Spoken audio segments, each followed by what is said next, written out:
মাগুরার বহুল আলোচিত শিশু আসিয়া ধর্ষণ এবং হত্যা মামলার অভিযোগ গঠন করে আগামী ২৭ এপ্রিল সাক্ষ্য নেওয়ার দিন ধার্য করেছে আদালত।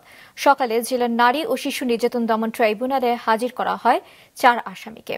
এ সময় তাদের বিরুদ্ধে চার্জ গঠন করে আগামী ২৭ এপ্রিল ৩ জনের সাক্ষ্য নেওয়ার দিন ধার্য করে আদালত। এদিকে অভিযুক্ত হিটু শেখের আগে আদালতে স্বীকারোক্তি দিলেও আজ আদালতে হিটু সহ সব আসামি নিজেদের নির্দোষ দাবি করেছে।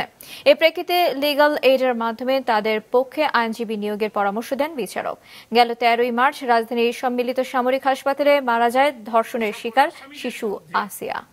লন্ডন পাবলিক প্রসিকিউটরের প্রস্তাবিত ধারাসমূহের অধীনে চার্জ গঠন করেছে। আমরা বিজ্ঞ আদালতকে বলেছি যে এই মামলার ন্যায় বিচারকে নিশ্চিত করার জন্য এই মামলার দ্রুততম সময়ের মধ্যে নিষ্পত্তি করা আবশ্যক।